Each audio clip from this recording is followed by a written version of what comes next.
Olá a todos, estamos aqui hoje ao vivo, né? Conversando aqui com a nossa querida Anita Taraishevich. Gosto muito de falar sobre o nome dela, é um nome muito bacana, né? Porque tem uns sons. Eu posso falar o meu também, né, que é Sliosbergas. Então, a Hostil Z traz aqui duas pessoas com bastante experiência, duas psicólogas, terapeutas de família, casal, psicanalistas, terapeutas eh, de longa data, e vamos falar sobre casamentos longevos. Essa é a nossa troca da nossa experiência em consultório, e a Hostil Z tem um foco justamente em pessoas que possam dar orientação para não só para os sujeitos, né, para as pessoas como homens, mulheres, mas também para as relações, né? E as relações são muito importantes, principalmente sob o ponto de vista dos filhos, né? Quando você fala de casamentos de 40, 60 anos, né? Sobre o prisma dos que estão ainda, né, na relação, muitas vezes já viúvos, que conversam sobre a sua história e como é que estão se sentindo, como em relação aos cuidados com o casal, né, que já estariam na faixa dos 80, 90 anos, né?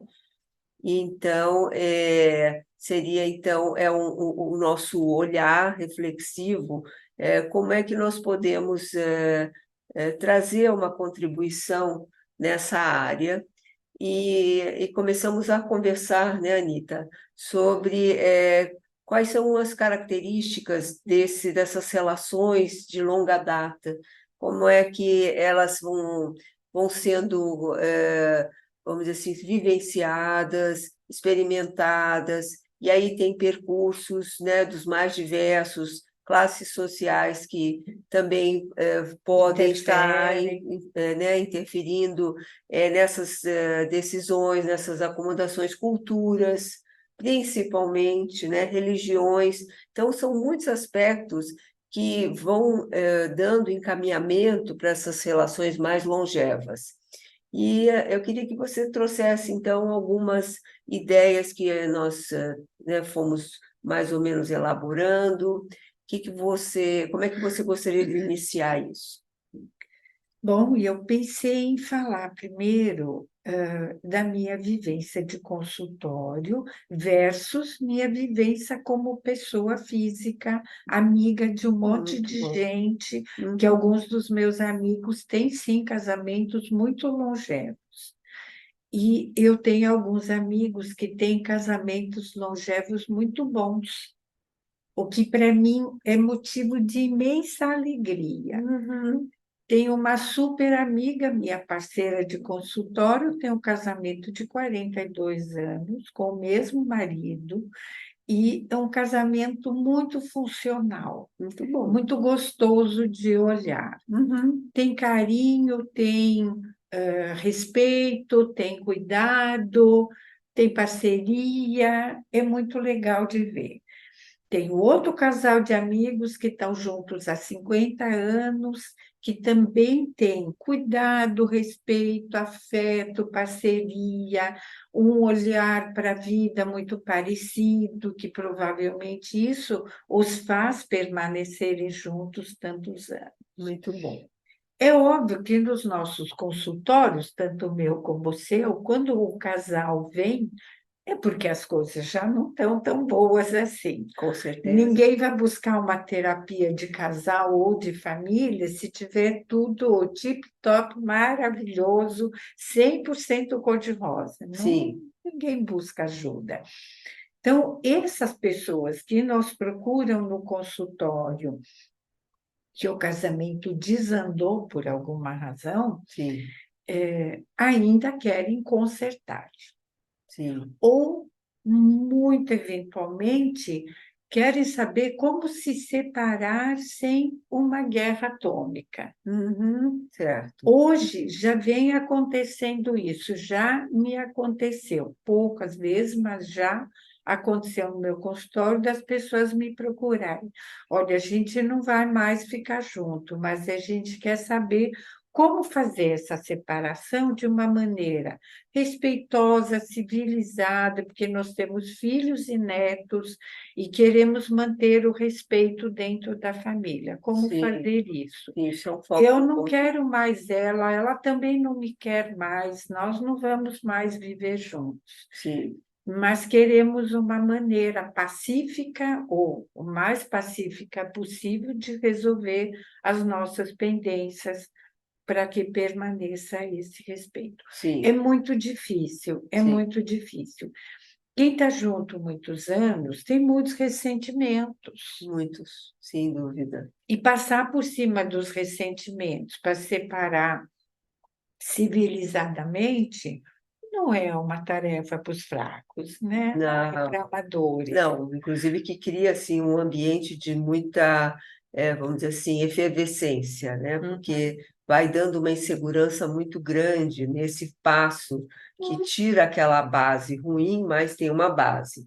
Então isso causa emoções, não é isso? E às vezes um pouco exacerbadas. Sim, Esses que vêm com emoções exacerbadas, eu tenho a impressão, claro, não é uma teoria, de que não buscam ajuda, simplesmente cada um procura um é advogado e verdade. ficam brigando um tempão na justiça, Sim, pagando caro aos advogados, um dinheiro que eles poderiam estar usufruindo, e fazem uma separação, às vezes, meia boca, sim.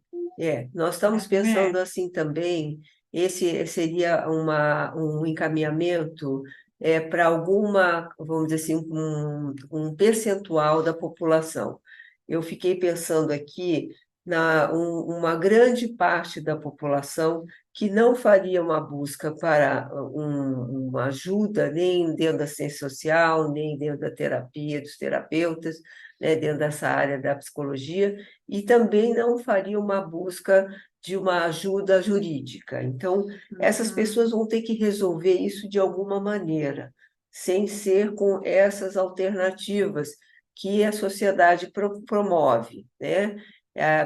Ou porque acham que não vai ser por aí, ou porque não teria ideia que poderia ter essa ajuda, Nem sabe que tem nem essa sabe ajuda. que tem essa ajuda e nem necessariamente não é alguma coisa que tem um pago, às vezes é alguma coisa gratuita que você pode buscar, justiça gratuita, Verdade. ajudas em terapias que podem estar dentro de uma ONG, dentro de um plano muito, muito acessível, mas eu fiquei imaginando como é que se olha, né, um casal quando já passaram, né, os seus 50 anos juntos e estão ali numa situação incômoda e vai acontecendo um processo. Eu acho que essa é a pergunta, assim, como cada um lida com esse processo, né? Então, pensei em trazer um exemplo de um casal que eu conheço. Eles estão juntos há 60 anos, ambos Sim, octogenários, cada um com seus problemas de saúde, já tem quartos separados há cerca de 20 anos, não sim. dormem juntos, porque um ronca, o outro ronca, eles se incomodam um com o Sim, o outro. que é muito natural, né? Acontecer esse desgaste, né? Exatamente. E eles incomodam um com o outro no dia a dia, Uhum, mas nem de longe imaginam que poderiam não morar juntos. certo. É take it for granted, é tão certo e garantido que eles são um casal Hum, que eles precisam finalizar a vida juntos e sim, se toleram na medida do que aguentam. sim. Eu acho que o respeito já diminuiu muito. Uhum, Amor, então, nem se pensa. sim, Afinidades ficaram lá longe, mas ele se mantém nos papéis de marido e mulher e eles acreditam que eles são o esteio da família, porque tem 3 filhos, tem 9 netos, tem um bando de neto e filho, já tem bisneto e tudo. Sim. Então, eles entendem que eles têm que se manter nesta posição. A minha impressão é que nenhum dos dois pergunta para o outro: você está feliz comigo? Eu acho que exatamente, que o nosso olhar, né, o nosso foco aqui é pensar, existe alguma coisa que pode ser feita para contribuir para que essas relações tão desgastadas sejam, pelo menos, tenham um alívio desse mal-estar, desse peso que fica nas pessoas, porque a impressão é que eu carrego um fardo muito pesado e, às vezes, quem poderia introduzir, né, uma proposta de reflexão, como você está dizendo? Se alguém poderia fazer uma pergunta para essas pessoas e dizer assim: bom, apesar de vocês serem pessoas que estão ali vamos dizer assim, nesse status quo, mantendo essa figura do casal, mas são pessoas que não estão bem. Vamos pensar sobre isso, né? Eu fiquei imaginando se nós aqui, né, como uma empresa que fala de prevenção, de saúde, qualidade, poderíamos dar uma sugestão, né, para amigos, para os filhos, de pensarem como é que eles podem ter uma contribuição para um casal tão desgastado ou para pessoas que já perderam seus companheiros e se lamentam de terem perdido a vida, que nunca tiveram, né, uma oportunidade. Onde é que a família, onde é que talvez as pessoas que gostam daquele casal podem participar de alguma forma para resgatar alguma coisa positiva dessa relação? O que você acha disso? Eu penso que é bem difícil, na verdade, porque eles já se acomodaram nesses papéis e cada um provavelmente se acha vítima do outro. Uhum, Eles não se veem como vítimas de si próprios, uhum, por estarem acomodados, eles se veem como vítima do outro, do sim, parceiro. uhum, E acho que se a gente introduzir a pergunta, mas você está feliz no status quo que você vive? Está tudo bem na tua vida? A minha impressão é que eles basicamente responderiam que sim, porque não se dão conta que tem outras formas de estar bem. tá, Então, certamente, esse senhor com 83, ele tem um hobby que ele cria alguns cavalos e ele vai lá todo dia, dá bom dia para os cavalos sim. e alimenta e cuida e chama veterinário e tudo. E ela tem um grupo de amigas que ela toma chá uma vez por semana, então ela tem um nível de satisfação Sim, de estar com essas amigas e vai para uma casa de chá e toma chá, e eles cuidam um do outro, exatamente. mais por hábito do que por amor, Sim, por costume, por né? costume. Então, isso já eu acho que o cuidar do outro é um gancho de capacidade de estar com o outro, de poder conviver, né? Porque é algo que tem dentro de si, talvez tenha uma generosidade, tenha uma bondade. Então, quando você percebe que você tem essa capacidade de estar com alguém mesmo, que tenha todo um histórico de dores e conflitos, isso mostra que é alguma coisa que te gratifica por ser essa pessoa. E quando eu me percebo uma pessoa que tem a capacidade de, apesar de estar ali, apesar de estar mantendo aquele lugar, né, perante todos os filhos, isso me deixa mais feliz, isso me deixa mais orgulhoso de eu mesmo. E talvez isso crie um clima de menos infelicidade. A questão é diminuir a infelicidade, diminuir o ressentimento. Quanto mais eu percebo o quanto eu sou capaz de manter, e o que dizem os casais, né, depois de longa data, que o amor já não é o mesmo, que a sexualidade pode não existir há muito tempo, que aqueles hábitos do outro incomodam absurdamente, mas, apesar disso, as pessoas estão ali, né? Quando elas não adoecem, né, com essa dor do mau relacionamento, elas estão ali, como você falou, saem com as amigas, ou então têm o hábito, né, de tomar conta da casa, ou tomar conta dos netos, e Uhum. ele às vezes fica em casa, e ele também vai jogar xadrez, ou vai jogar com um amigo, vai bater. Então, existe algo ali no ser Para humano propiciar uma que satisfação mostra a individual. capacidade de suportar. Então, são falas que, às vezes, a gente não tem o que dizer, mas a impressão é que tem sim, né? Essa flexibilidade do ser humano de adaptação e de manter algo que está longo, é longo, são 20 anos, 30 anos. Então, isso é um ganho.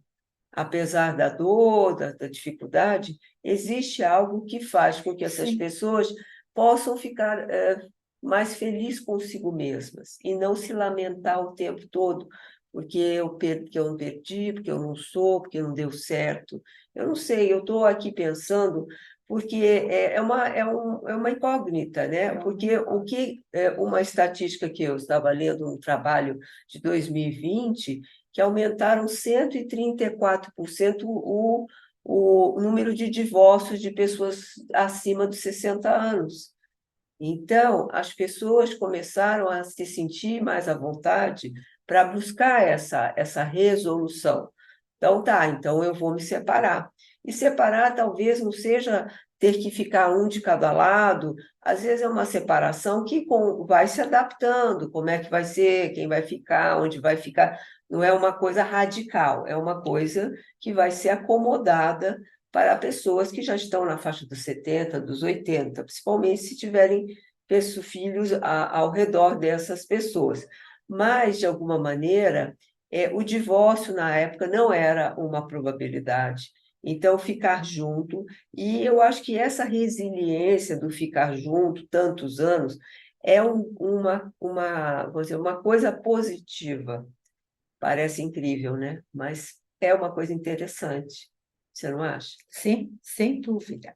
Pensei numa coisa importante, que esses casais que estão juntos há 40, 50 anos e estão bem, estão satisfeitos de estarem no casamento que estão, é porque há uma admiração recíproca. Hum, Um olha para o outro como alguém de muito valor, hum.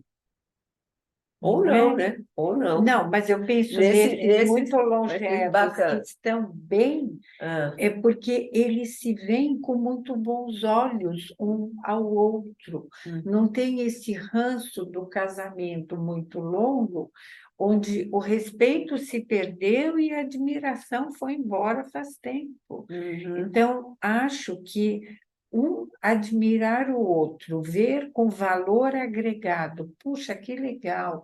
O meu parceiro é a melhor pessoa que eu uhum, poderia ter na minha vida.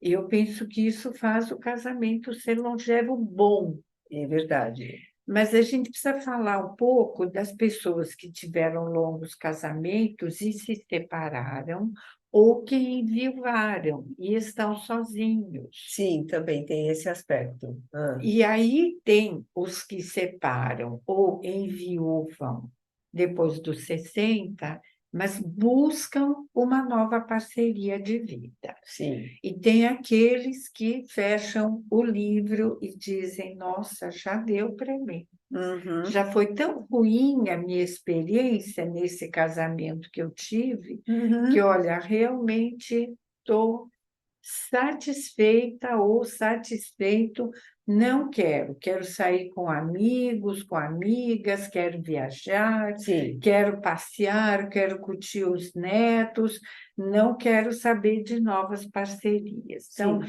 é muito interessante a gente pensar que como cada um olha para o mundo com olhos muito distintos. Sim, que tem a ver com a experiência prévia também, né? Exatamente. O quanto a pessoa se desgastou nesse casamento, né? E ela acha que ela não vai ter mais oportunidades, porque não deu certo. E o quanto ela ainda tem uma esperança de que ela tem uma nova oportunidade, né? E isso tem a ver com esse passo que alguns casais longevos têm dado quando terminam essas relações que já são sabidamente, vamos dizer assim, que não deu certo, né? Que são relações que já se acabaram e que querem a nova oportunidade.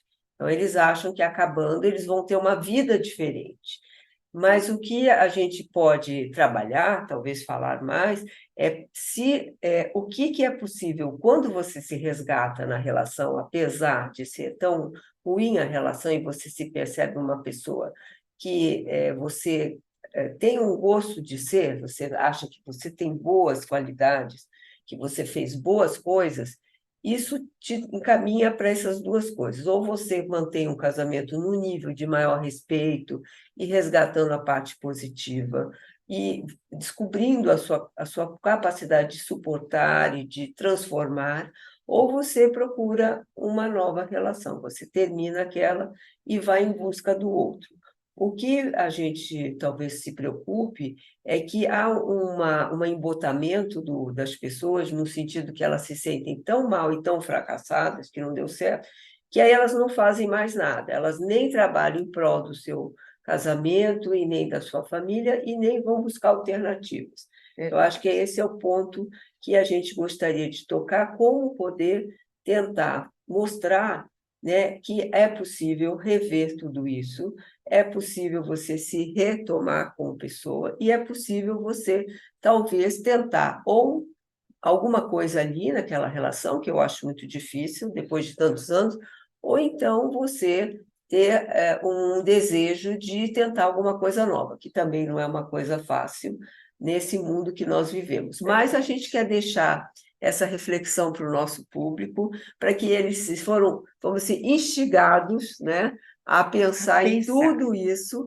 Nós não temos uma solução, nós também somos pensadores de hipóteses que nós vimos, como é que a gente entende, e deixamos aí para que o público possa pensar sobre E isso. queremos provocar as pessoas a pensarem Sim, o que é possível que cada um faça para se sentir mais feliz consigo mesmo. isso mesmo. Então, agradeço a atenção de todos e até o nosso próximo bate-papo da Ustilze, né, em breve. Muito obrigada. Só lembrando que no dia 6 nós vamos abrir o nosso grupo de reflexão ao vivo pelo Zoom. Vamos anunciar. Quem tiver, já teve um grupo muito bacana, muito interativo. Nós vamos falar também sobre relacionamentos, relacionamento familiar, relacionamento com os amigos, relacionamento social, e gostaríamos de contar com vocês. Muito obrigada e até breve.